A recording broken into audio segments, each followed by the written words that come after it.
every hour. Juste du bon stuff. Radio. Hey, on est de retour sur Radio Pirate Prime. Fred est installé avec les beaux fromages. Le Riopel, regarde, excuse-moi, la boîte, la meule de tout ça, c'est écœurant. Merci des cadeaux, parce que comme tu disais pendant la petite pause Pépi, c'est pas du fromage gratis. Là. C'est du fromage que tu payes de ta poche de manière personnelle, puis tu nous fais un cadeau. Donc, très apprécié, mon ami Fred. Raconte-nous un peu, la dernière fois qu'on s'est vu, tu t'étais lancé comme candidat dans le coin de Montmagny, ton coin également, parce que tu étais toujours maire de l'île aux grues, hein? Non, t'es plus maire. je suis plus maire OK. depuis, je pense, 2013-2014. OK, c'est ça. J'avais lâché Exact. pour prendre la présidence du conseil d'administration de la fromagerie. Oh oui, c'est ça, c'est vrai. Regarde, parce que des fois, dans ma tête, j'ai une limite de mémoire. J'ai juste 4 ans de mémoire, donc je serais dû pour passer à 8. Mais regarde, là, tu me le dis, puis je me rappelle très bien qu'on en a parlé la dernière fois. Pour te rassurer, il y a encore du monde qui m'appelle Monsieur le maire. Ben ça, on reste maire. Regarde, moi, j'ai été candidat à la mairie, puis plein de monde m'appelle Monsieur le maire. Marc Fortier, fameux Marc qu'on aime bien, notre excellent joueur de hockey. Moi, Marc, quand il m'écrit un texto pour quelque chose, c'est « Salut, Monsieur le maire ». Jeff n'existe plus, là. Donc, je suis Monsieur le maire depuis que je me suis présenté à la mairie de Québec. Ça reste un compliment, dépendamment si la personne t'aime ou pas. Oui, c'est ça. Exact. Mais habituellement, quand il t'aime pas, il t'appelle pas Monsieur le maire, il t'appelle toi Chris. Hey Chris, toi, Bon, non, il t'appelle Régis. Yes. Oh. Là, tu as fait ta campagne. Bon, comme pour tout le parti, ça ne s'est pas déroulé comme tu aurais espéré, j'imagine. Surtout dans ton coin, moi, je pensais qu'il y allait avoir... on aurait peut-être plus de chance s'il avait gardé la madame qui était là à la CAQ, probablement, mais la CAQ, la CAQ était tellement puissante, tellement omniprésente dans les médias. Ils ont eu une free ride incroyable, en plus, de la part des commentateurs et de tout ce que tu veux. Une campagne très ordinaire de la CAQ. Et malgré tout, ils ont gagné 94 sièges. Est-ce que tu as été déçu après? Raconte-moi un peu ton état d'âme pendant la campagne, le résultat, puis même, je te dirais, le résultat provincial. Raconte-moi un peu tes états, comment ça s'est passé dans ta tête, dans ton cœur pendant tout ce moment-là. Bien, c'est sûr qu'en commençant la campagne, on est plein d'espoir, tu sais. Puis moi, ça faisait 10 ans que j'étais sorti de la vie publique. Puis moi, j'étais un gars gêné de nature. Tu sais, moi, je suis allé vendre de la combine jeune pour m'habituer à parler avec du monde que je connaissais pas. Puis j'étais un long jeu de mur quand j'étais jeune. Tu sais, fait que sortir 10 ans de la vie publique, à recommencer, ça a été un premier défi pour moi, là, de me réhabituer à parler en public, réhabituer à faire des discours, aller rencontrer des gens, ce qu'on appelle des portes froides, là. Ça a commencé, ça m'a challengé, mais ça a quand même passé assez vite. Puis avec Louise, on avait décidé, comme on n'avait pas d'équipe de campagne, outre le conseil d'administration là, du parti, de faire la tournée de nos membres dans notre région. On avait 700 membres. Fait que les 2 premiers mois de la campagne, on est parti, puis on est allé cogner à chacune des portes des membres pour essayer de recruter des bénévoles, des gens qui vont nous aider, exemple, pour poser des pancartes, faire des téléphones, juste, au pire, transporter des gens pour aller voter le jour J, le jour du vote. Fait que ça a fait ça. Puis en même temps, ben, tu sais, quand tu es dans les bénévoles puis dans les membres, c'est 100% de ta journée qui est positif. C'est arrivé très, très rarement qu'on s'est fait chanter des bêtises en faisant du porte-à-porte d'un membre. Hein. C'est arrivé une fois ou deux. Il y a une femme qui était devenue membre du Parti conservateur, puis elle l'avait caché à son chum. Puis c'est nous qui avons appris à son chum que sa blonde était membre du Parti conservateur. Puis je suis pas sûr qu'il était nécessairement enchanté de ça. Il était crissement pas de notre bord. OK. Fait que, tu sais, à force de jaser un peu, je pense qu'on est parti. Je pense pas qu'on ait fait de gain, mais je pense pas qu'on ait fait de perte non plus. Mais, tu sais, c'est le genre d'anecdote qui arrive en campagne. Donc, après ça, je pense le premier mois et demi, presque 2 mois, on a fait la tournée des membres, mai-juin. Puis après ça, ben, on s'est attelé évidemment aux événements, puis aux portes froides, au secteur où est-ce que tu sais que tu n'es pas nécessairement bienvenu, tu sais, puis que tu vas te présenter, puis que tu vas présenter l'option de ton parti. Puis là effectivement, ça a été plus difficile. Qu'est-ce qui était difficile? Qu'est-ce que les gens disaient dans les portails? D'abord, parce qu'on sait, là, je pense qu'Aaron Rodgers l'a dit hier, dans le podcast, il dit dans le monde d'aujourd'hui, on bâtit, puis moi je le dis depuis longtemps, on bâtit des bons et des vilains. OK? Puis La raison pourquoi quelqu'un devient vilain. Même bon, je ne sais pas trop des fois pourquoi lui est bon, l'autre est vilain, mais vilain, c'est surprenant comment ça tient sur rien. T'sais, moi, j'en ai entendu là, des histoires, parce que c'est souvent relié au chef, sur Éric Duhem. Puis là, tu essaies de fouiller un peu pourquoi il est si teuton, pourquoi il est si coco, pourquoi il est si, puis tu essaies de savoir, mais pourquoi vous pensez ça de lui? Puis finalement, ils n'ont aucune sacrement d'idée. C'est juste que c'est le feeling qu'ils ont quand ils écoutent des panels à la télévision, puis que ça leur rentre dans la tête, parce que c'est répété quasiment quotidiennement, de manière subtile, puis ils finissent par en arriver là. C'est pas très solide, mais c'est ce qui arrive. Donc, j'imagine que les gens qui te passaient des commentaires, c'était par rapport à Éric Duhem, par rapport au coucou, par rapport au conspi, par rapport à toutes des affaires inventées de toutes pièces, qui n'ont aucun lien avec... Je ne sais pas comment ils ont fait pour faire passer Éric Duhem pour un conspi. Puis je sais qu'Éric est dans un procès civil pour justement virer ça de bord. Puis j'espère qu'il va gagner. Mais c'est incroyable comment les gens y arrivent à une conclusion basée sur rien. Puis j'imagine que c'est ce que tu as vécu dans quelque porte que tu as cogné. Là. Oh, oui, c'est arrivé souvent. Puis après réflexion, on se rend compte que Éric Duhem et le Parti conservateur, c'était le vilain utile. C'est un peu comme la lutte. Hein, ça te prend un méchant pour justifier le bon gars. Ben, je pense que qui n'est pas si bon que ça. Non, mais c'est parce que si tu fais passer le Parti conservateur pour des coucous, des complotistes, des bizarres, ben ça justifie le fait que l'autre qui t'a privé de tes libertés, qui a abusé de la démocratie, qui livre pas non plus la promesse, le contrat social, il livre pas sa part du fameux contrat social, ben ça le rend plus acceptable parce que tu as quelqu'un t'as un jalon sur lequel baser il est où le vilain, puis nécessairement l'autre devient toujours le plus bon. Ouais. Je pense que ça sert. François Legault s'est beaucoup servi de ça. Puis tu peux être ton vilain à tour de rôle, en autant que tu aies un vilain nécessaire qui permette de justifier ce que tu fais. C'était ça. Puis ça a été ça jusqu'à ce temps qu'on apprenne l'histoire des taxes, qui a été, tant qu'à moi, très mal proposé dans les médias, mais aussi qui a été mal répondu. Là, puis je pense que ça nous a nuit beaucoup. Là. On en a entendu beaucoup parler. C'est une méga gaffe. Oui, puis ça a été, comment je vous dirais, ça a été une méga gaffe, mais en même temps, ça a permis à des gens qui, probablement, eux autres aussi, avaient des comptes en retard de juger un parti qui est en progression à ce moment-là. Là. Oui, mais tu sais, comme je dis souvent, un péquiste fait ça, c'est pas un problème. Un péquiste peut se pogner, un loyer pas payé. Tu rentres dans son loyer, il y a des bouteilles de vin vides à la grandeur du loyer, c'est une soie à cochon.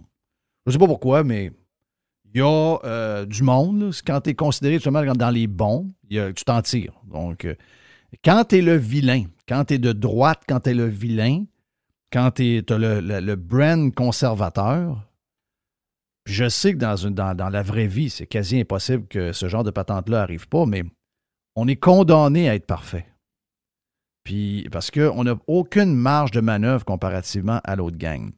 Puis, j'espère qu'Éric a appris de ça. J'espère qu'Éric est mieux organisé dans sa vie de tous les jours. J'espère qu'il sait qu'il a des responsabilités. Il est chef d'un parti politique. Ce genre de bébelle-là, moi, je sais que ça ne m'arrive pas. Moi, c'est ce genre de patente-là, puis je ne me présenterai pas en politique pour d'autres raisons, mais il y a un paquet d'affaires que je m'assurerais d'avoir, puis ça, ben Éric a levé la tête. Mais au-delà de ça, il n'y a personne de parfait. C'est la manière qu'ils ont traité la patente. C'est ça, probablement, qui a alimenté, qui a traîné l'histoire beaucoup trop longtemps, ce que ça aurait dû traîner. Donc, ça, d'après moi, c'est de ça... comme je te dis, dans sa vie de tous les jours, il faut qu'Éric apprenne à être mieux organisé, mais il va en arriver d'autres affaires. Vu que quand tu es le vilain, ils vont trouver d'autres choses. C'est la manière que tu vas leur répondre pour sacrer le couvercle sur la marmite le plus rapidement possible. C'est ça qui va faire la différence entre prendre une histoire qui va, oui, te nuire un peu, ou encore une histoire qui finalement aurait dû être étouffée, mais qui ne l'est pas, puis qui va te scraper.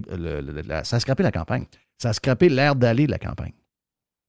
Ben, en effet. Puis, tu sais, pour faire du pouce sur ce que tu dis, Éric Duhem n'aurait pas pu se présenter à la tête du Parti conservateur s'il y avait eu une balloune, par exemple, alors que ça s'est fait dans d'autres partis. T'sais, c'est toléré ailleurs, c'est pas toléré chez nous. Puis en même temps, je veux pas laisser penser que je critique Éric. Je pense que si on est au Parti conservateur, c'est à cause d'Éric. C'est 60 000 membres, c'est Éric qui les a élevés. Puis ça, il y a beaucoup d'hang-around d'un parti qui commence comme ça, qui ont bien de l'opinion, puis qui, dans leur tête, ils auraient tout fait mieux. Là. Mais il n'y a pas personne à date, à part lui, qui a réussi à lever 60 000 personnes dans un parti politique de droite. Puis de faire en sorte que, comme moi, j'avais 700 membres, tout près de 700 membres dans mon comté. Là. La CAQ de mémoire, quand on a commencé avec Marie-Ève en 2018, il y avait moins de 100 membres. Oui, c'est ça. Puis moi, je suis là à cause d'Éric. Louise était là à cause d'Éric aussi. Mais à un moment donné, il faut être honnête et être capable de se dire les vraies affaires. Là. Puis ça nous a plantés. Puis le fait qu'à un moment donné, on l'étire dans le temps, ben ça a pris de l'ampleur médiatique un peu. Puis c'est le phénomène du retweet, puis c'est le phénomène du commentaire, puis du retweet. Puis là, finalement, ben, ça fait tache d'huile. C'est un cadeau du ciel pour les haters. C'est un méchant cadeau pour eux. Puis, Oui. Puis en même temps, ben, tu sais, c'est vrai qu'on n'était pas un parti hyper organisé en commençant. C'était notre première grosse élection, tu sais. Adrien avait monté quelque chose, mais les gens qui se présentaient là, le dernier qui s'était présenté à Montmagny, il venait de Québec. Puis il était juste là pour mettre un nom sur une pancarte. Mais pour cette fois-là, on croyait vraiment qu'on avait des chances. Puis évidemment, ben, quand tu arrives à la fin de l'élection et que tu te rends compte que non seulement ça ne sera pas serré, mais que tu es en train de manger une volée, ben, le lendemain, tu es en lendemain de brosse. Oui. Puis, il ne faut pas oublier une chose, là, c'est que ça va être toujours comme ça. Là. C'est-à-dire qu'il y aura toujours 10 fois plus de journalistes qui vont fouiller ce genre d'histoire-là de Éric Duhem ou encore d'un candidat vedette qui vont en avoir pour un autre parti. Ça fait partie. C'est la game. Là. C'est la game politique. T'es Poilievre, t'es conservateur, t'es de droite, t'es républicain, tu seras toujours plus watché que. Donc, ça veut dire que c'est inévitable. Il n'y a personne de parfait. Il va en arriver d'autres. Donc, l'important, c'est d'apprendre de ça et de savoir comment on va dealer avec la prochaine fois que ça arrive dans la prochaine campagne. Ou peut-être à un moment donné, quand si Éric finit par rentrer à l'Assemblée nationale, il y arrive quelque chose. Ils vont être sur son dos continuellement. Ça, il faut apprendre de ça, mais tu as raison. Puis ça, dans nos critiques, on le dit souvent. Là. Puis en même temps, c'est relié à notre message. Tu sais, nous autres, on vit dans une société que ça fait 60-70 ans qu'on dit aux individus « Occupez-vous-en pas, le gouvernement va le faire à votre place. » Nous autres, on arrive comme message en disant ben, « Le gouvernement n'a pas livré votre message, sa promesse depuis 60-70 ans. Il est peut-être temps que vous commenciez à vous occuper de vos affaires vous-même. » Écoute, peux-tu te dire que nous autres, on va donner un coup de pied d'un parti, là? Oui. Puis les gens, ben, ils critiquent l'hôpital de loin, mais il est là. Puis dans leur tête, tant qu'ils n'ont pas de besoin, puis tant qu'ils ne sont pas confrontés au système, c'est pas pire que ça, parce que, tu sais... Alors, tant qu'ils n'ont pas besoin d'aller à l'hôpital, quelque chose qui touche personnellement, pour eux, ça passe droite. Je trouve qu'au Québec, on n'a pas une grande vision de la société en général. On se préoccupe beaucoup de ce qui se passe dans notre vie à nous autres, mais... On a peu de réflexion sur la société comme telle. Puis ceux qui ont de la réflexion sur la société ben, sont politiquement très, très, très orientés. Puis le débat au Québec, c'est pas quelque chose qui est facile. Donc, ça veut dire que tu t'es rendu compte rapidement que tu n'allais pas gagner et que tu n'avais pas de chance? Donc, non, écoute, moi, ça a été... même au soir de l'élection, moi, j'avais refusé de faire Anne-Marie Dussault la semaine avant l'élection parce que je considérais que j'avais des chances puis que je trouvais pas que j'avais rien à gagner à aller là puis qu'en réalité, elle chercherait juste à me pincer. Oui. OK, donc une semaine avant, tu pensais que tu avais des chances encore? Oui. Okay. Tout à fait. OK. Tout à fait. Puis c'est quand tu t'es rendu compte que finalement, ça allait pas être ce que tu t'attendais? À 8h15. À 8h15. Nous autres, on savait que dans les boomers, dans les gens qui avaient voté CAQ, même Marie-Ève avait renforcé sa position. On faisait des statistiques. Marie-Ève, ça, c'est la députée qui était là. En 2018. OK. Donc, celle qui s'est faite tasser, là. Oui. OK. Tu l'appelles Marie-Ève parce que tu la connais intimement? Oh oui, on a été maire en même temps. J'ai été son premier directeur de campagne. Okay. Fait que, moi, j'ai vu l'organisation de la CAQ pour une campagne. J'ai vu l'organisation du PCQ. Il y a des années. Quand tu étais avec elle, est-ce qu'elle avait les problèmes de comportement qu'on y a collé dessus ou était plus facile à dealer avec? suis parti dans le milieu de la campagne. OK. Quand quelqu'un est arrivé pour la remplacer, puis c'est en lien avec ça. OK. Fait que, tu sais, c'est quelqu'un qui a ce caractère-là. Puis là, je ne veux pas faire de généralité, là, mais c'est quelque chose qu'on avait déjà adressé. Là. Mais en même temps, c'est de la vie privée. Là. À un moment donné, ça devient... je ne veux pas me ramasser à répondre à des questions devant un tribunal. Non. Mais tu sais, moi, j'avais choisi de quitter à un moment donné parce que la relation avec elle n'était plus là. Mais en même temps... Quoique pour elle, me dire, t'as amené dans... Si maintenant quelqu'un parle de son comportement avec tout ce qui a été écrit sur elle, je veux dire de quoi, d'après moi, je vais... dépense pas 25 000 de frais d'avocat pour rien. Tu gagneras pas bien. Là. Elle a quand même... Il y a un genre de... Il y a quasiment un bouquin qui a été écrit sur ça, juste dans le Journal de Québec. Puis toutes les histoires qu'on a entendues. Donc, elle s'est carrément fait tasser par la CAQ pour les raisons qu'on connaît. Donc, on peut, sans donner les détails, effectivement, précis, ben, on voit que ça avait un problème caractériel. Là. Elle avait un problème de caractère, elle avait un problème émotif, il y avait quelque chose qui a peut-être des plombs, des choses de même. Donc, ça, on le sait. Pas nous autres qui le dit. Ça a été dit par des employés qui l'ont genre comme poursuivi, qui ont essayé d'avoir une compensation, etc. Donc ça a été rendu public. Elle s'est complètement effacée. Elle ne s'est pas présentée indépendante. Elle s'est complètement effacée. Hein? Effectivement. Écoute, il y a sûrement eu une négociation laquelle on n'est pas au courant. Mais non, on ne l'a pas revu publiquement. Là, présentement, je ne sais pas ce qu'elle fait comme travail. Là. Ça sera peut-être un journaliste de le trouver, là, mais je n'ai pas fait la recherche là-dessus non plus. Là. Je vous dirais que après la campagne électorale, moi, ma campagne électorale avait duré 5 mois. 45 municipalités, ça à 20, c'est 1h15, 1h20 de long. C'est 1 heure de profond en allant vers la frontière américaine. Je peux te dire c'est immense. En 5 mois, je n'ai pas été souvent chez nous. Puis après ça, je me suis reviré de bord, puis j'ai regardé que j'avais un enfant j'avais une fille de 15 ans et un gars de 13 ans que j'avais pas vu pendant presque 5 mois. Fait que je te dirais que les semaines qui ont suivi l'élection ont été consacrées à la famille. À me coller sur mes enfants, puis à reprendre des énergies, puis à apprécier le fait qu'aller l'eau grue, quand tu te sens isolé, des fois, c'est le fun aussi, tu sais, puis que si tu choisis de te couper du monde, c'est possible de le faire. Oui. Donc, elle, malgré son départ, puis tantôt je disais peut-être que ça avait été là, ça aurait été peut-être un avantage. Donc, la CAQ a comme solidifié la place par rapport à elle dans les résultats, c'est ça que tu me dis? Ah oui, quand on rentrait dans des quartiers où est-ce qu'il y avait qui avait été très fort CAQ l'élection d'avant, puis qu'on faisait nos statistiques, parce que nous autres, évidemment, on fait du porte-à-porte pour aller chercher de la statistique aussi. On veut savoir, mettons, sur 40 portes qu'on a faites dans la journée, il y en a combien qui nous sont sympathiques, il y en a combien qui sont adversaires. Puis Louise tolérerait jamais d'avoir un indécis. Un indécis, en réalité, quand il vote pour toi, ils te le disent. Là, fait que c'est parce que tu ne poses pas la bonne question. Puis quand on demandait, avez-vous été satisfait du travail de la CAQ au cours des 4 dernières années, c'était plus fort que les statistiques qu'on avait par rapport au vote de 2018. OK. D'un boomer. Quand on rentrait dans les jeunes, quand on rentrait dans les familles, là, on était vraiment plus fort. Es-tu capable t'as-tu fait une réflexion sur pourquoi les boomers sont si attachés à la CAQ? Après des réflexions avec eux autres, ou je sais pas, est-ce que, parce que moi, c'est un bout que je comprends pas, parce que la CAQ les a malmenés, il leur reste quelques années de vie, ils vont se faire soigner bientôt, ils vont se ramasser dans des bâtisses pour justement les gens plus âgés.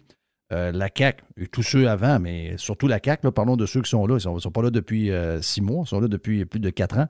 Ils n'ont rien fait, c'est de pire en pire. Moi, j'aurais pensé que c'est ces gens-là qui se seraient tournés vers quelque chose d'autre. C'est surprenant leur comportement face à la CAQ. Je te dirais que les gens de plus de 80 étaient beaucoup plus ouverts au Parti conservateur. Mais c'est pas des boomers, eux gens... Non, ça, c'est une autre gang, ça. C'est ça. Les boomers qui ont gagné leur vie à travailler pour l'État ou qui ont travaillé pour ce qui tourne autour du parapublic, qui ont pris de retraite à 57, 58 ans, eux autres sont très favorables CAQ parce que c'est à eux autres que la CAQ parle. Puis, écoute, le chèque de 500$, le fait que durant la pandémie, moi,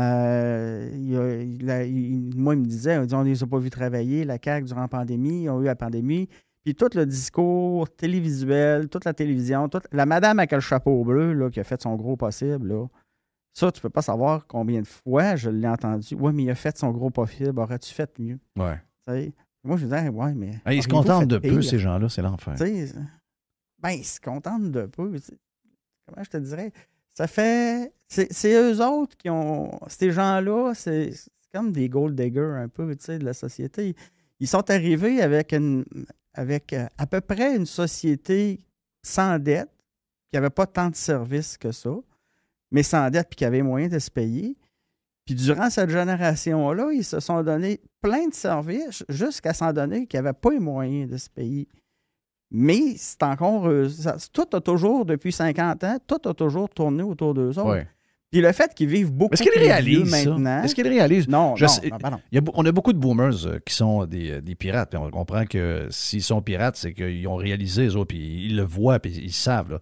Mais je veux dire, en dehors des pirates, je parle des gens là, est-ce que tu penses qu'ils le savent, pourquoi ils sont de même? Puis ce que tu viens d'expliquer là, c'est carrément ça. C'est aussi simple que ça. Là.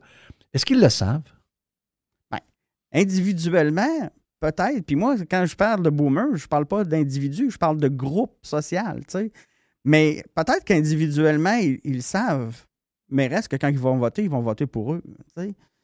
On n'a pas cette réflexion sociale-là. Là, fait que eux autres, ils continuent de même. Puis comme ils vivent beaucoup, ils vont avoir vécu puis ils vont avoir été actifs politiquement 15 à 20 ans de plus que les autres générations d'avant. Ce qui va faire que notre génération, nous autres, quand ça va être le temps de prendre la parole puis de s'orienter, ben ça sera déjà le temps de passer la main aux plus jeunes. Exact. Vrai, là, nous, on n'aura servi à rien.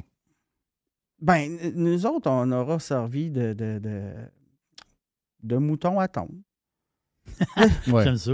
Ouais. Tu sais, c'est... Moi, j'ai une ferme laitière, là.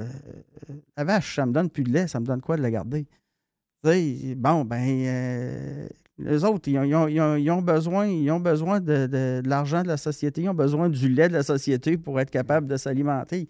Ils vont nous exploiter jusqu'à ce qu'ils soient plus là.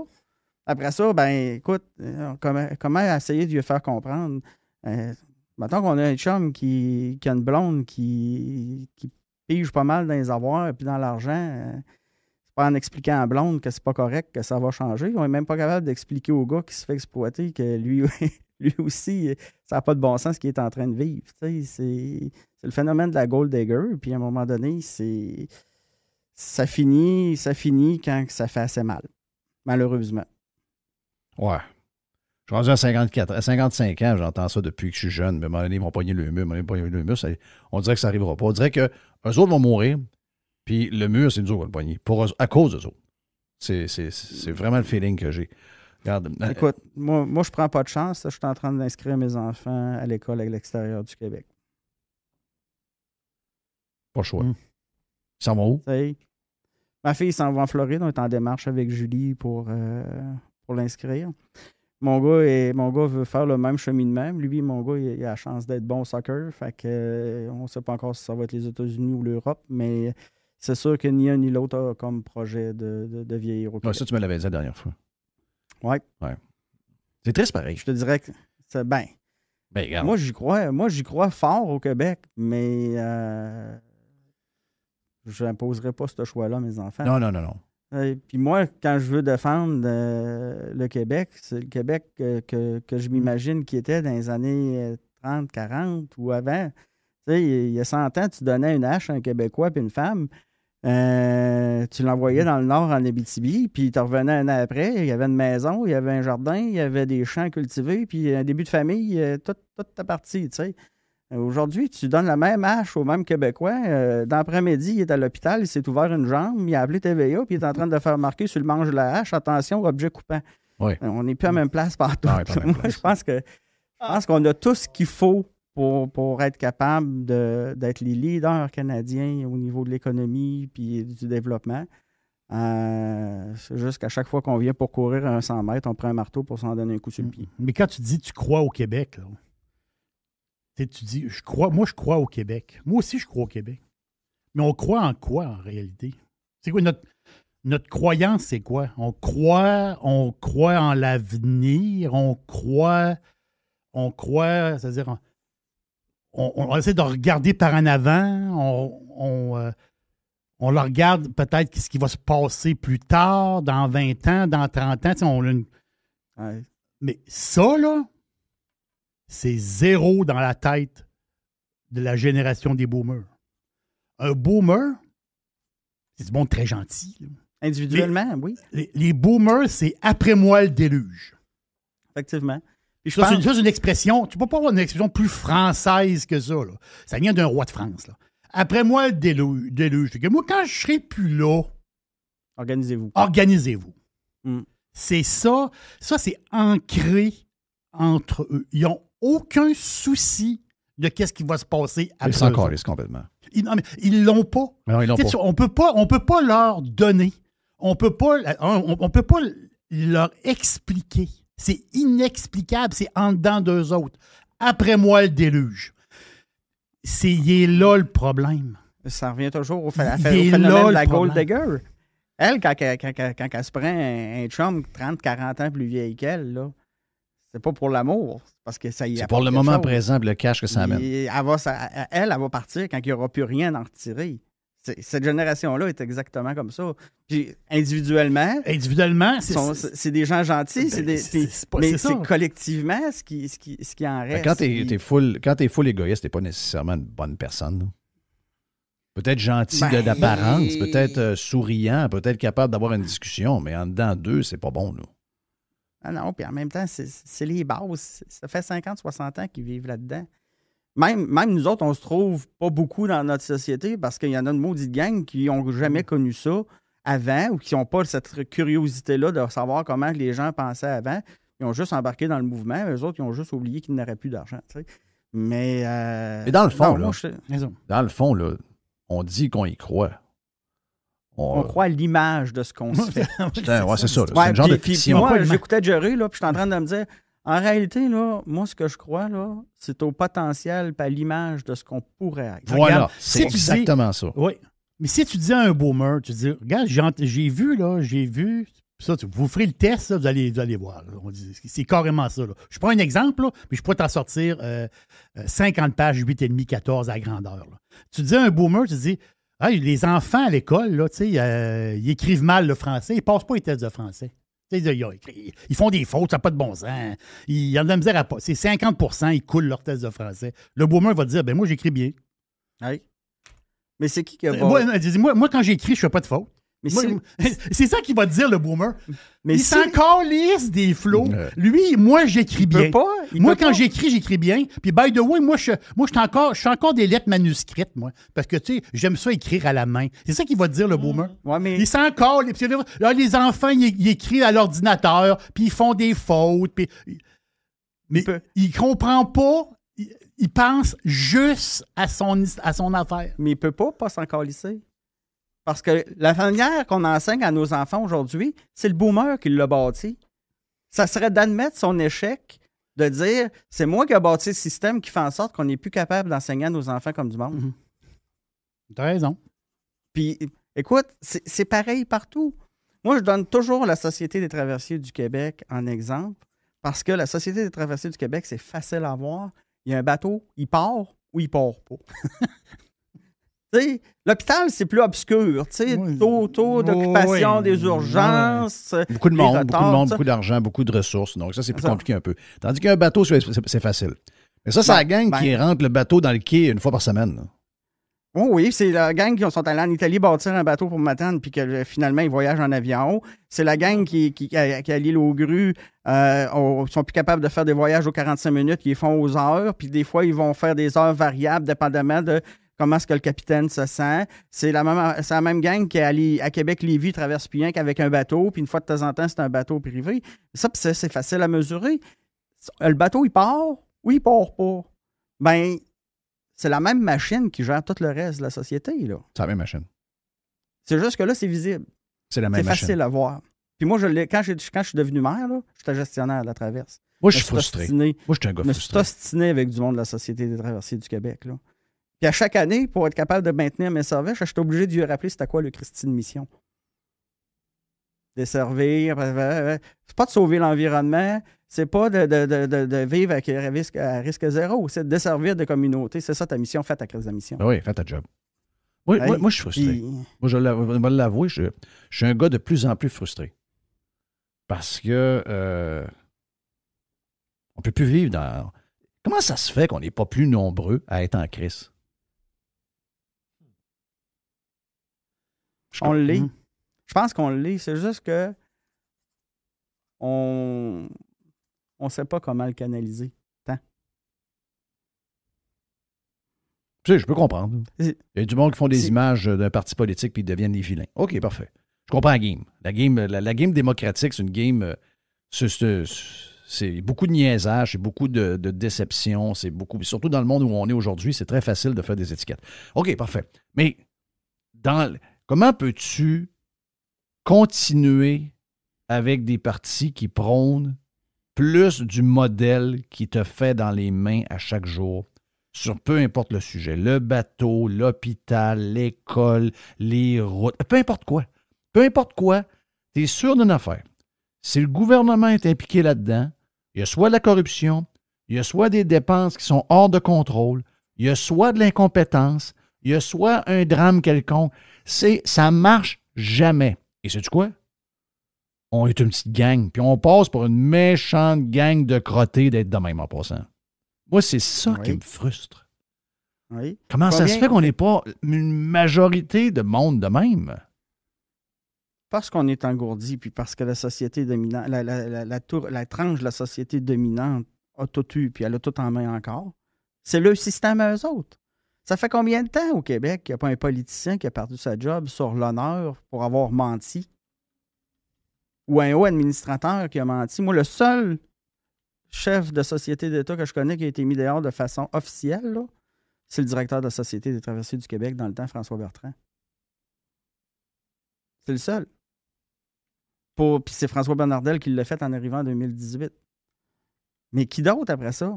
C'est des démissions, tu les revois à des postes, puis on dit n'importe quoi à la société, puis il l'accepte. Le gars opère un des pires systèmes de santé au monde et il est accueilli en héros, à tout le monde en parle, les gens lui font une ovation. Tout à fait. Tout à fait. Puis, écoute, il y a 4 ans, le premier ministre Legault se battait pour être capable de signer des contrats électriques avec la ville de New York. Il implorait, j'en faisais des lectures là-dessus, il implorait le PDG d'Hydro-Québec d'aller signer des contrats. Élection de 2022, va falloir faire de la sobriété énergétique. Puis là, tu as une maudite gang de Québécois qui ont pris le thermostat puis ils l'ont mis à 19. Allô?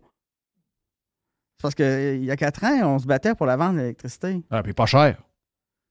Oui, pas cher, mais en même temps, là, il y a une partie transport d'électricité qu'on n'assume pas là, dans le contrat avec les États-Unis. Puis ça, je n'ai pas tous les chiffres là-dessus, là, mais c'est pas blanc ou noir. Il faudrait ressortir le contrat, puis je n'ai pas eu le temps de faire les recherches là-dessus. Là, ben honnêtement, là. Mais moi, moi ce qui me sidère, c'est qu'en 4 ans, tu pars d'un extrême à l'autre, puis le Québécois ne se pose pas de questions, puis il baisse son thermostat à 19. Au lieu de dire, hey, tu vois, reste chez vous, puis je vais gérer la maison chez nous. Là. Ça, c'est spécial. Oui. Non, c'est spécial. C'est vraiment spécial. Les gens ont l'impression de contribuer à quelque chose quand ils le font, alors que les gens devraient être insultés de se faire dire quoi faire chez eux. Là. Donc, avant de passer à ton assistante qui est devenue la directrice générale du parti, puis que tu veux mettre des choses au clair, est-ce que le bilan... d'abord, est-ce que tu vas continuer à t'impliquer? Est-ce que ça t'a montré que finalement, il nous reste peut-être 25 ans encore. Est-ce que ça vaut la peine d'essayer de changer quoi que ce soit? C'est quoi ta conclusion? Est-ce que tu as le goût de sauter encore plus dans l'arène et de dire je continue ou tu prends carrément une pause puis tu dis, garde, je vais laisser ça aux autres puis je vais appuyer le Parti conservateur, mais j'ai pas grand espoir? Une réponse absolument honnête, j'en ai aucune idée. Je suis à l'étape dans ma vie où est-ce que je crois que ça prend absolument le Parti conservateur. Avec les idées du Parti conservateur. Je suis président de l'association présentement. En même temps, je crois qu'on a un contrat de 1 à 2 générations. À moins que quelqu'un de l'extérieur du Québec vienne nous forcer à le faire plus vite. Mais de là à savoir si je vais être candidat dans 4 ans, je ne suis pas là. Non. Et j'aurais à marier l'idée, dans ma tête, si je choisis d'y être, qu'en même temps que je choisis de défendre l'avenir du Québec, je suis en train d'inscrire mes enfants à l'extérieur. Puis ça, c'est ta priorité, là. Ben, ça sera toujours la priorité. C'est priorité, on verra après. C'est ça. Puis, est-ce que je serai le meilleur candidat à l'époque, dans 4 ans? On verra, là, il y a probablement des gens qui vont émerger, qui vont probablement être plus charismatiques que moi, plus connus, puis plus rassembleurs, là, on verra. Mais c'est sûr que j'aurai à marier certaines choses ensemble si un jour je choisis de rester candidat. Ouais. La semaine passée, je savais que ça allait te faire réagir. Qui était ton bras droit pendant la campagne, devenu directrice générale. L'information que j'ai de gens qui la connaissent bien, qui ont dealé avec longtemps, etc., me disent, Jeff, c'est la pire des affaires. Donc, moi, je vérifie d'un autre côté, je regarde, confirme quelques affaires. En conclusion, on a une méga péquiste qui est directrice générale du parti. Un gars comme moi inquiet un peu de tout du grenouillage qu'il y a alentour du parti, parce que moi, je ne veux pas embarquer dans une patente nationaliste mur à mur. Je ne veux pas embarquer dans une patente anti-immigration où ça devient comme... Puis comme je l'ai dit cette semaine, je comprends très bien l'attrait que tous ces points-là peuvent avoir chez les Québécois. La preuve, la CAQ joue avec cette patente-là. Ils ont joué pendant la campagne avec ça. La preuve, c'est qu'ils ne sont même pas revenus avec ça par après, mais ils ont laissé couler des affaires pour titiller les Québécois qui, en général, les Québécois de souche, en général, surtout les gens plus âgés qu'on vient de parler, ne sont pas tellement pour l'immigration, ils veulent rester entre eux autres. Puis, il y a le côté nationaliste qui est très fort. Donc, moi, ça me fait bien peur. Et là, on arrive avec cette nomination-là. Puis, écoute, tu l'as choisi comme bras droit, puis tu as l'air à l'avoir apprécié comme personne qui t'a appuyé pendant la campagne. Moi, quand il arrive ce genre de personne-là avec un CV du genre, ça me laisse un peu de glace dans le sens que je me dis, OK, laissons les choses aller, regardons un peu comment ça va aller, mais je vais prendre une pause pour voir vers où ça s'en va, cette affaire-là. Puis, écoute, je sais qu'Éric, il n'y a pas 50 000 personnes, là, puis les gens qui arrivent dans le Parti conservateur du Québec arrivent de quelque part. Là. Ils ne peuvent pas arriver de nulle part. Ils arrivent d'un parti politique, ils ont un passé, ils ont différentes affaires. Mais je suis tellement fragile sur ce qui grenouille au parti depuis l'élection que je me suis dit, l'arrivée de, je pense que c'est Louise que tu l'as appelé, l'arrivée de Louise me confirme qu'on s'en va dans la direction que j'aimerais pas qu'on aille. Je te laisse défendre la personne qui est là, parce que c'est un peu sans que tu me le dises, je pense que c'est un peu le but que tu as. Puis, tant mieux, regarde, je veux voir l'autre côté de la médaille pour savoir qui on a comme chef. C'est pas la chef, mais je veux dire, c'est elle qui va être en charge du parti politique. Non pas le côté politique, mais plus le côté organisation et administratif. Oui. La première des choses là-dedans, c'est qu'il faut que tu saches que moi, je suis 0 péquiste. Individuellement, j'adore les péquistes. Là. Individuellement, j'ai beaucoup d'amis qui le sont. Mais chez nous, dans la famille, quand on veut s'insulter, on se traite de petite péquiste. Bon. Comme chez nous.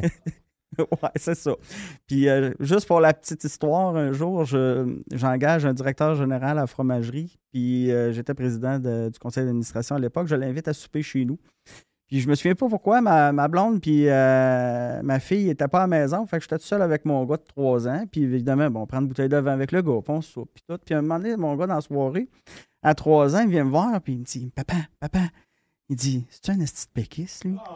Fait que là, je fais semblant d'esquiver ça, la question, puis tout, parce que je le savais qu'il l'était. Tu sais, il venait de me faire l'éloge de PKP. Puis, mais c'est un gars avec qui je m'entendais extrêmement bien quand même. Puis là, mon fils, ma réponse insatisfaisante, tu sais, Papa, c'est-tu un esti de péquiste? Fait que là, j'ai été obligé d'expliquer ça. Fait que même à 3 ans, mes enfants, ils avaient un peu ce côté-là. Fait que Louise, moi, je la connaissais, non. Je l'avais vue quelques fois dans des événements alors que j'étais mère. Puis quand j'ai été choisi comme candidat, c'est l'autre personne qui était pressentie pour être candidat qui me l'a présenté. Puis, on a jasé. Puis, moi, je me cherchais quelqu'un qui était bon organisationnel. Puis en politique, là, faut que tu sois capable d'endurer de te faire dire les vraies affaires. Tu sais, c'est pas une game de ressources humaines. Tu rouvres tes flancs, puis ça te prend du monde qui sont capables de te protéger les flancs. Tu sais, parce que ça va chercher tout ce que tu as en dedans, ça va le chercher. Oui. Fait que j'avais tâté Louise un peu quand que Pierre me l'avait présenté, Pierre Bouffard. C'est public, là, je peux le dire. C'était connu. Puis, on avait convenu d'une rencontre d'une heure, à un moment donné, d'un souper, pour voir si ça pourrait marcher. Puis finalement, ben, j'avais emmené ma fille, tu sais, parce que je disais à 1 heure, ça va être le fun, puis tout. Fait qu'après une réunion de 5 heures, Louise était partie en réflexion, puis elle savait que je n'étais pas péquiste. Je savais qu'elle était péquiste, qu'elle avait été candidate de péquiste, mais je peux te dire que, outre cette fois-là où est-ce qu'on avait placé ça, on n'a jamais reparlé de souveraineté. Louise est ailleurs. Elle a été, d'ailleurs, quand elle a commencé à faire du porte-à-porte avec moi au début, on arrivait chez des péquistes, puis elle était ostracisée, elle était reniée par une partie des gens avec qui elle avait travaillé dans le temps, parce qu'elle était maintenant conservateur. Elle s'est fait tourner le dos par beaucoup de gens. Mais je peux te dire que, puis Éric pourra te le confirmer quand il repassera, on a eu, je pense, la meilleure campagne du PCQ à la grandeur du Québec. Au niveau organisation, au niveau stats, au niveau organisation, je parle pas de moi, je parle organisation, bénévolat, instinct de communication, les pancartes, les statistiques qu'on a sorties. Parce que, tu sais, quand tu arrives, mettons, à CAQ, là, tu as toutes tes statistiques, c'est qui tes sympathisants. Ils ne sont pas membres, ils sont sympathisants, ils sont identifiés. Tu as une équipe de téléphone. Fait que quand tu veux faire des calls, des portes froides en appel téléphonique, tu as des équipes qui viennent pour ça, sont faites. Nous autres, là, tout était à faire. T'sais, nous autres, là, on est partis avec un camp dans le bois. Là. Puis on avait à bâtir quelque chose. Puis c'est Louise qui l'a tout fait. T'sais. Puis on avait une partie de notre monde qui votait pour nous autres. C'était la première fois qu'ils s'impliquaient en politique. C'est la première fois qu'ils s'intéressaient en politique. Puis la politique, c'est le fun, c'est une belle idée. Mais d'en faire, là, personne ne mesure, tant qu'il ne l'a pas fait, à quel point c'est de l'huile de bras. Oh oui, ça l'est. C'est du temps, c'est de l'huile de bras. Puis Louise a réussi à monter des comités extrêmement efficaces durant la campagne électorale. Est-ce que Louise brasse? Bien sûr que Louise brasse. Est-ce que Louise, par contre, est-ce qu'il y a quelqu'un qui a été capable de m'attaquer durant la campagne électorale? Non. Il aurait fallu qu'il passe sur Louise avant. J'ai jamais été inquiété de ça parce que Louise, elle comprend extrêmement bien son rôle. Son rôle, ce n'était pas un rôle politique, c'était un rôle organisationnel, c'était un rôle de protection aussi du candidat, c'est un rôle d'efficacité. Puis ça, tant qu'à moi, on est devenu extrêmement proche. Elle connaît mes secrets les plus profonds parce qu'à un moment donné, il faut que tu te confies. Ça devient la personne avec laquelle tu échanges le plus ta vie durant ces mois-là.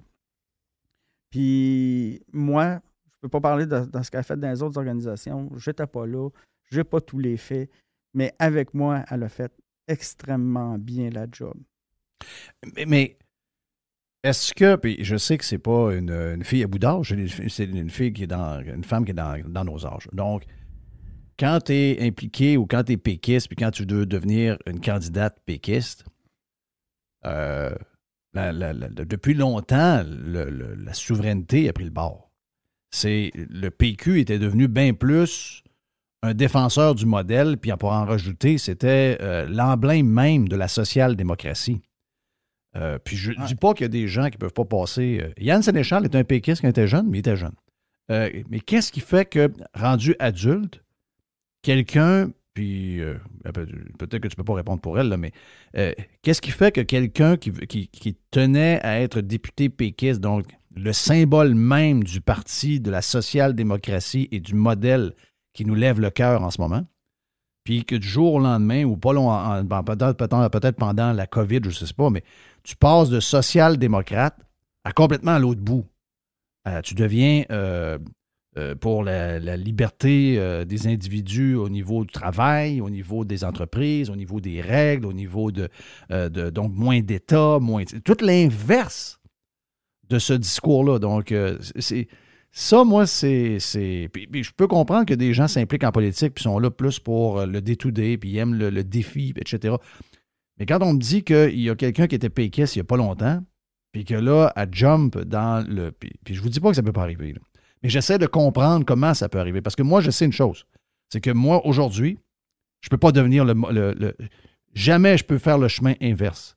Jamais, du jour au lendemain, il y avait quelqu'un, je sais pas moi, puis qui réussit à me convaincre que c'est l'État qui est le succès de tout ce qui s'en vient au Québec. Puis la social-démocratie, on en a besoin encore plus. Puis il va falloir quasiment frôler le communisme parce que c'est le même qu'on va gagner. Je peux vous dire une affaire, ça n'arrivera jamais, même après un coup de batte de baseball en arrière de la tête. Donc, j'essaie de comprendre l'inverse parce que si je le fais de l'autre bord, je ne peux pas le comprendre. Donc, de l'autre côté, ça, je ne suis pas impliqué. Je ne suis pas péquiste. Comment ça peut arriver, ça? Ben, je pense que là, au pire, elle me corrigera, mais tu sais, quand la maison brûle, là, tu n'appelles pas le décorateur. Hein? Tu t'occupes d'éteindre le feu avant de choisir la couleur des murs de la maison. Moi, ce que j'en ai compris de Louise, parce que, comme je te dis, on en a parlé dans la première rencontre, mais après ça, on n'en a jamais reparlé, puis elle ne m'a jamais fait de speech sur la souveraineté ou sur le PQ, c'est qu'on peut aimer l'idée de la souveraineté puis d'être autonome, s'organiser nos affaires sans être social-démocrate.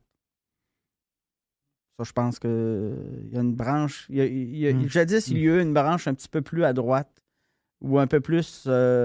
oui, elle a existé, mais... Moins social-démocrate au niveau du PQ. Oui, elle a existé, mais elle a plusieurs décennies. Là. Le plus jeune, ça doit être Jacques Brassard. Et il doit être rendu à 80 ans. Oui, mais tu sais, Louise, moi, elle était semi-retraitée là, quand moi je l'ai rencontrée. Louise avait quand même bien joué ses cartes dans la vie. Elle faisait des missions en Haïti là, pour aider à aller bâtir des écoles puis aider après le tremblement de terre. Là, puis c'est une fille qui... Moi, je l'agaçais souvent en campagne. J'ai dit, tu sais, toi, je sais que des voyages, qu'il y a des toilettes, il y a des toilettes normales pour y aller, tu fais pas ça, là, tu sais. Mais c'est une fille qui aime le défi, qui aime le travail. Je pense que le discours de l'Éric l'a rejoint. La situation sanitaire l'a rejoint. Puis, elle comprenait super bien son rôle. Puis, tu sais, on lui disait, c'est toi qui disais hier, si tu étais Albertin, tu serais souverainiste. Ben, probablement que si on était les numéros 1 du Canada au niveau de la réussite économique, de la réussite scolaire, qu'on payait une péréquation au reste du Canada, probablement qu'on serait 85 de souverainistes au Québec. Oui. Ça, je comprends ça. C'est ça. Ça, je comprends ça. Puis là, ce qu'on se rend compte, c'est qu'il n'y a plus rien qui marche dans notre société. T'sais. Il n'y a plus rien qui... Le contrat... Tu sais, durant la pandémie, le gouvernement Legault avait parlé à un moment donné du contrat social qu'on avait. Mais pour ma part, à moi, puis je pense que c'est la même chose pour Louise, le contrat social du gouvernement Legault n'est pas respecté. Puis pas rien que le gouvernement Legault, là, depuis déjà des dizaines d'années, là, on voit une situation qui se dégrade. Ça fait longtemps qu'on en parle, puis c'est de pire en pire à chaque année. À un moment donné, la pandémie a mis une loupe sur une situation qui nous a fait réagir parce qu'en même temps, autant les services n'étaient pas rendus comme on avait le droit de s'attendre. On paye pour une Ferrari puis on se fait livrer une Lada usagée. Puis en même temps, ben, c'est parce qu'on est en train de perdre le droit de le choisir. Et je pense qu'il y a beaucoup de facteurs qui font que les gens sont arrivés là. Louise est très pragmatique. est réaliste. Des fois, en campagne électorale, ça fait chier parce que tu aimes bien ça, avoir un peu d'illusion, tu sais. Fait que Louise nous ramenait toujours dans la réalité des choses. Puis, je pense que, oui, elle était péquiste. Je pense pas qu'elle va renier ses origines, pas du tout, mais en même temps, elle comprend qu'on c'est pas le combat de l'heure. Ouais. Tu sais, j'avais entendu, les gens m'écrivent, puis j'ai de l'info, puis c'est des gens que je connais. Et tu sais, là, passer tel commerce, puis tel commerce à brasser, tel commerce là-bas, tel autre. Ça, comme j'ai dit, moi, ça me dérange plus ou moins dans la société où on est aujourd'hui, quand les gens arrivent avec du gaz et arrivent avec un certain air d'aller, ben ces gens-là sont... Tu sais, moi, je ne peux même plus faire de gestion probablement d'entreprise non plus parce que dans le monde d'aujourd'hui, probablement que je serais vu comme un sacrement de capoter puis quelqu'un de dangereux quasiment parce que j'ai pas ce qu'il faut aujourd'hui. Quand tu arrives avec de la drive, quand tu arrives que tu es confiant en toi-même. Donc ça, moi, ça, j'enlève ça. C'est vraiment le côté C'est vraiment l'habitude au niveau organisationnel, le fait qu'elle a de la drive, puis que quand tu arrives quelque part, ça brasse, puis que ça j'ai mis ça de côté. Mais tu sais, puis en fait, peut-être même pas qu'on, c'est même pas elle que je questionne. En fait, qui je questionne, c'est peut-être, c'est mon ami Eric. Puis, je vois que toi, tu y as fait confiance, puis je te respecte beaucoup. À chaque fois que tu viens, je te trouve très... t'es toujours juste, t'es toujours clair dans tes propos, modéré en même temps, puis mais tout est... On comprend tout, puis on sait exactement quitter. Donc, j'ose penser, en ne te connaissant pas personnellement, mais en t'ayant rencontré au moins 3-4 fois, que tu as un jugement extraordinaire. C'est ce que moi, je pense. Donc, si toi, tu as fait confiance, c'est un peu la question que je posais la semaine passée. Parce que j'avais eu le premier commentaire que j'ai eu sur le fait qu'il y avait une péquiste dans la gang qui était assez enragée. C'était pendant qu'elle travaillait avec toi. Puis j'ai écrit dessus à Fred en privé sur Twitter. J'ai écrit dessus pour voir si... Mais moi, ce que je questionnais, puis je le questionne encore, c'est le futur et la vision que le parti va devoir se donner pour que ce soit clair. Puis c'est probablement ce qu'il y aura de plus difficile à faire. Écoute, l'ADQ est la misère du monde. La CAQ, c'est clair, mais c'est un peu caché en même temps. Je veux dire, c'est pas mal plus que qu'est-ce qu'ils nous disent. Mais le Parti conservateur du Québec, qui est une coalition de gens... tout mélangé à cause de la COVID. Hein. Il a tout mélangé. Je pense que le plus gros défi, ce sera lui. Là. Le Parti conservateur, comme on le voyait sous Adrien Pouliot avant la COVID, qui était un parti de droite économique clair, ça, probablement que ça n'a pas grand chance de gagner. Là. Ça n'a pas grand chance d'aller nulle part. Je comprends, je ne suis pas calme, je comprends très bien qu'au Québec, tu dois arriver avec autre chose que juste parler d'économie. Tu dois arriver à quelque chose qui touche je dirais, les émotions des Québécois. Puis dans les émotions des Québécois, il y a la langue, il y a le nationalisme, il y a l'immigration. Il y a en fait un genre de PQ que le PQ était en 1976 puis en 1980 avec nos parents, Jerry. C'est un peu ce que j'ai dit la semaine passée. Mm-hmm. Et moi, c'est ça que j'ai hâte de voir aller parce que je la sens, cette coalition-là. Puis moi, probablement que si moi, j'étais à la tête d'un parti politique puis que je bâtissais le parti politique que moi, j'ai besoin d'avoir pour moi, on ne gagnerait jamais. OK? Ça, je suis assez bright pour comprendre ça. Sauf que comme électeur, puis comme quelqu'un qui a pris à cœur aussi le chemin du Parti conservateur depuis qu'Adrien s'en occupe, bien, les prochains mois sont quand même importants dans ce que va être. C'est quoi l'ADN du parti? Parce que là, on parle beaucoup de rendre professionnel le parti, mais il faut qu'on ait l'ADN du parti. Ce qu'on n'a pas en ce moment avec la CAQ, même la CAQ au pouvoir, la CAQ, c'est un parti bizarre. C'est un parti qui est basé sur absolument rien. Coalition. C'est une coalition. Mais j'ai hâte de voir ça va être quoi le futur. Puis moi, quand on me dit, bon, ben, la DG, c'est une full péquiste, c'est une ancienne candidate, sérieux, je vais te dire, puis je ne dis pas que c'est pas la coalition que ça prend pour faire de ce parti-là un parti qui un jour va aspirer au pouvoir. Je te dis juste que moi, personnellement, chaque fois que les péquistes s'approchent de quelque chose, je sais comment ça finit. Puis, je ne parle pas d'elle. C'est pas... Elle, c'est parce que elle a le CV qu'elle a, puis elle a le poste qu'elle a. La personne en tant que telle, je la connais pas. Puis, je suis certain que c'est une bonne personne. Mais, son rôle, Jeff, au sein du PCQ, c'est pas un rôle politique. Je sais. Sa job, elle, c'est de faire en sorte que les emails soient répondus, parce que c'est un esprit de paquet d'emails en retard, que les cartes de membres, quand les gens deviennent membres, soient envoyées par la poste, puis de s'assurer que quand tu fais une réunion, que tout le monde soit avisé d'avance, puis qu'il y ait les bonnes personnes aux bonnes places. Je sais. Que ça se fasse. Mais ça, pour le reste, il y a un congrès. Mais ça, je le comprends. Ça, je le comprends. Yann Sénéchal me l'a dit. Puis d'autres qui travaillent en entour du parti me l'ont écrit, puis je comprends ça. Sauf que si je regarde la naissance de la CAQ, la vraie naissance de la CAQ, bon, la CAQ a été lancée par un gars qui a mis un chèque et qui a dit à François Legault, viens-t'en, on va partir de quoi? Go. Il a été aidé par Québécois, ils ont bâti une genre de boîte vide avec de la couleur alentour, puis ils ont dit, on part un parti. La vraie histoire, c'est que le parti de la CAQ même s'il avait l'air sérieux avec Charles Sirois et avec Legault, le parti a commencé à avoir quelque chose quand il s'est marié avec l'ADQ. OK? Et on a vu l'ADQ mourir de ce mariage-là parce que ce qui est arrivé, c'est que dans toute la machine administrative et organisationnelle de la CAQ, il est arrivé, chaque fois qu'il y avait un poste d'ouvert, je te dirais que 3 fois sur 4, c'est un péquiste qui l'a pris. Et aujourd'hui, regarde ça, là. Regarde tous ceux qui sont dans la machine. Donc, un péquiste arrive, il ne fait pas de politique, lui. Ouais, mais le péquiste, il arrive, qu'est-ce qu'il fait? Il engage un autre péquiste, là. Et c'est normal. C'est des gens qui ont côtoyé toute leur vie. Les autres, ils ne regardent pas ça en tant qu'étiquette. Ils prennent les gens qui connaissent, les gens qui savent qu'ils sont compétents, les gens qui peuvent faire confiance, etc. Mais ça finit que la CAQ, c'est le PQ. Et je veux dire, ils peuvent pas... tu sais, moi, j'ai vu quelqu'un qui est dans l'organisation puis qui est très près de moi. OK? Et très, très près de moi. Et mettre dans le temps des fêtes une photo sur Instagram où il y a un bras droit de Legault qui était chez eux, dans son party, puis elle l'a dit, ben ça, c'est mon libéral préféré. Parce que dans la gang, il y a Legault, c'est des péquistes, mais il y a un libéral. Mm-hmm. Et il l'appelle le libéral.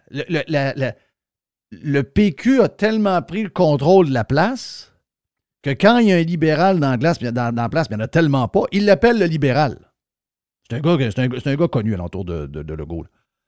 Puis, mais c'est ça que ça fait. Puis, sais-tu quoi? Personnellement, ça me fait quelque chose. Ça se peut que pour le parti, ce soit le début de quelque chose de grandiose. Moi, je veux que ça fonctionne pour leur affaire. Mais j'ai peur que quand on amène un péquiste ou une péquiste à un poste stratégique qui peut engager d'autres péquistes, qu'on finit avec... On a l'impression que finalement, le QS est bourré de péquistes. Les libéraux sont rendus qui ont des péquistes avec la CAQ est bourrée de péquistes. Puis là, le PQ est en train de remonter qu'une gang de jeunes sont en train... En tout cas, les médias de Québécois travaillent très fort pour les remettre sur la traque, là, encore ce matin. Ben là, si ça finissait... Moi, je suis tanné des péquistes. Ouais, mais là, j'ai rien contre elle. Pour te dire, Jeff, par exemple, moi, les premières réunions que je suis allé à la CAQ là, en 2018 là, pour l'élection, on avait des réunions de formation, on se présentait. Là. Je me souviens d'une réunion où j'ai fait la réflexion, j'ai dit, coudonc, je suis le seul qui ne vient pas du PQ, moi? Tu sais, puis c'était en 2018, là, tu sais, c'était déjà ça. C'était moins évident, mais c'était déjà ça, là. Oui. De toute façon, le chef venait de là. Tu sais, fait que ça, moi, en tout cas, dans le mais est-ce que tu comprends ma peur? Parce que c'est pas une peur, là. C'est bien plus une interrogation qu'une peur. Ben, c'est parce que comme conservateur, là, comme conservateur économique et social, là, ça fait déjà une couple de fois qu'on se fait trahir. Hein, moi, c'est pour ça, je suis rendu chaudé pas mal. Abandonné par l'ADQ. Je regarde Mario Dumont aujourd'hui, je me demande comment j'ai fait pour y croire à l'époque. T'sais. Puis moi, je peux te dire qu'au provincial, là, j'en ai pas gagné souvent des élections. Là. C'est pas... c'est comme voteur, puis comme candidat. Mais en même temps... on parlait de ce que le PCQ a à faire. Je pense qu'il y a à se donner une organisation solide qui est capable de répondre aux associations dans les régions. Et en même temps, moi, ce que je disais à Louise aussi en campagne, c'est qu'il faut qu'on définisse qui on est. Simplement. Il faut qu'on soit capable de le définir rapidement, c'est qui qu'on est. T'sais, un peu comme tu cherches avec... tu sais, l'anti-woke, l'image de Radio Pirate, pour que ça devienne d'autres choses, tu veux l'emmener ça un petit peu plus loin, mais je pense que le PCQ a la même job à faire. Puis en même temps, qu'est-ce qu'on veut? Il faut être capable de le résumer simplement. C'est quoi un conservateur? Ça mange quoi, ça, à tous les jours, un conservateur? C'est quoi l'orientation? Parce que quand tu ne l'as pas, cette orientation-là, là, tout le monde tire partout. Puis tout le monde qui hang around autour des conservateurs, qui pense que parce qu'il y a une opinion, le parti va virer de bord, puis ils vont le suivre. Là. Puis là, avec les médias sociaux, on les entend tous. Puis là, les médias, ben, ils se régalent des opinions contraires. Ben, tant que tu n'as pas défini qui tu es, puis qu'est-ce que tu veux, ça tire partout. Puis là, tu ne réussis pas à avoir une cohésion, tu sais. C'est le même phénomène qu'une équipe de hockey. Est-ce que le Parti conservateur... La question là-dedans, là, c'est... Puis ce qui était peurant, là, c'est... Puis peurant. Je suis rendu à bout d'âge. Je veux dire, je ne verrai pas le Québec performer de mon vivant. Il n'y a rien qui se fait en 4 ans. Là. Ça se fait sur 20-25 ans. Puis quand ça va être fait, si un jour ça vient, puis je le souhaite pour mes enfants, puis s'ils sont encore au Québec, je le souhaite pour eux autres, puis je le souhaite pour tous ceux qui vont rester là, puis je souhaite que du bien, moi, quand je vais partir. Mais je veux dire, personnellement, moi, je ne vivrai pas ça. Là. Donc, tu sais, je veux dire, peu importe ce qui va arriver, ça n'aura pas probablement d'impact sur ma vie à moi. Mais si je pense à long terme, ben moi, je pense qu'on a besoin d'un parti conservateur à la Stephen Harper. Puis je sais que les Québécois ont de la misère avec ça. À la Stephen Harper avec une sauce québécoise. Oui, mais je ne veux pas avoir un parti conservateur à la sauce Brian Mulroney. Mais vois-tu, quand tu demandes aux Canadiens anglais ça a été qui le meilleur chef conservateur, ils vont te répondre, et de loin, Stephen Harper. Mais si tu demandes quel a été le meilleur premier ministre du Québec au Bloquiste, ils vont te répondre que c'est Brian Mulroney. Donc, probablement que ma vision à moi, elle est très mauvaise. Parce que je vis dans un monde qui n'est pas le mien. Je suis peut-être pas né à la bonne place, finalement. Donc, c'est peut-être moi le fucké, puis c'est peut-être pas les gens alentour de moi. Mais je comprends très bien que si le Parti conservateur décide de s'en aller vers une gestion à la Brian Mulroney, parce que Mulroney, c'est péquistes qui l'ont élu. Là. Ben oui, c'est péquistes qui l'ont élu. C'est les nationalistes qui ont... La vague conservatrice au Québec, c'est une vague péquiste. Là. Ben, au niveau stratégique, je vais la comprendre. Mais je veux juste à un moment donné le savoir. Parce que je veux pas m'en rendre compte puis être déçu comme j'ai été déçu avec comme je l'ai dit hier. Moi, j'ai dit, moi, là, j'ai été chaudé pas mal. Là. La Beaume me fait ça. L'ADQ me fait ça. Dans une certaine mesure, on a appuyé la CAQ, puis je te dirais que on a appuyé la CAQ. On pensait que la CAQ, à un certain moment donné, ça allait être l'ADQ un peu meilleur. On pensait que le mariage allait être... Finalement, on s'est rendu compte qu'il y avait des Gérard Deltel, il y avait des Mario Dumont, il y avait plein de monde qui, finalement, n'étaient pas plus forts que tous ceux qu'on trouvait pas bons de l'autre bord. Donc, beaucoup, beaucoup de déceptions. Et moi, j'en veux plus en vivre de déception. Puis, je comprends qu'on ne fera pas ça dans une fin de semaine, là. Mais j'aimerais ça qu'on nous dise c'est quoi le plan. C'est quoi le plan? Puis je sais que les membres vont le décider. Puis je sais qu'il y a une longue réflexion, que ça ne se fait pas dans un lac à l'épaule d'un week-end de 2 jours. Mais quand il est arrivé cette nouvelle-là, quand j'ai vu ça, j'ai dit c'était le fun. On a fait une belle ride, mais c'est déjà là que ça s'en va. Parce que je suis un gars échaudé. Ça se peut que je me trompe, mais c'est la réaction que j'ai eue, puis c'est normal, parce qu'on a tellement eu de déception que c'est le feeling que j'ai eu. Mais je demande juste je demande juste à me tromper, puis d'être content de voir cette patente-là arriver au pouvoir dans 4 ans ou dans 8 ans, puis de dire « Wow! » Ils ont vraiment pris le bon chemin, puis ils ont réussi à embarquer tout le monde malgré nos différences, puis nos points de vue qui ne sont pas les mêmes, ou nos valeurs qui sont légèrement différentes d'une gang puis dans l'autre. On a réussi à faire quelque chose à la gang, puis regarde, boum, on a soit Éric Duhem, ou le futur chef, puis il est devenu premier ministre du Québec. Ce serait extraordinaire. Mais il va falloir qu'on connaisse cet ADN-là, puis j'ai hâte de voir comment ça va se faire. Puis je sais que les péquistes sont partout. Je sais qu'ils ont en dedans d'eux cette flamme que pas beaucoup de monde ont. Parce qu'eux autres, il y avait la flamme de bâtir un pays. Ouais. Il n'y en a pas une tonne de gens qui sont prêts à se consacrer dans un monde de fous de même. Puis je sais qu'ultimement, on va avoir des péquistes qui vont aboutir parce que, regardez, la machine de hauts fonctionnaires, la machine québécoise, malgré le fait que il y a autant de temps que les libéraux étaient au pouvoir que les péquistes, bien, quand tu regardes, c'est les péquistes qui mènent un peu partout. Oh oui, c'est les péquistes qui mènent. C'est les péquistes qui mènent un peu partout. Donc, ils ont laissé un héritage incroyable. Et donc, si tu pars de quoi, je comprends que tu vas avoir aussi cet héritage-là qui va finir par cogner à ta porte. Mais je ne pensais pas que ça allait arriver aussi vite. Ça a été peut-être une surprise plus qu'autre chose. Ben, moi je pense qu'il faut laisser la chance au parti qui est en train de se donner des structures. Tu sais, ça a été tellement vite. Là. Éric Duhem, là, ça fait pas 2 ans. Là, ça fait ça à peu près? À peu près 2 ans. À peu près 2 ans. C'est parti de rien. C'est monté à 60 000 membres. On est tombé en élection. Écoute, juste en campagne électorale, là, moi, là, tout le staff de la CAQ, là, ils sont devenus bénévoles.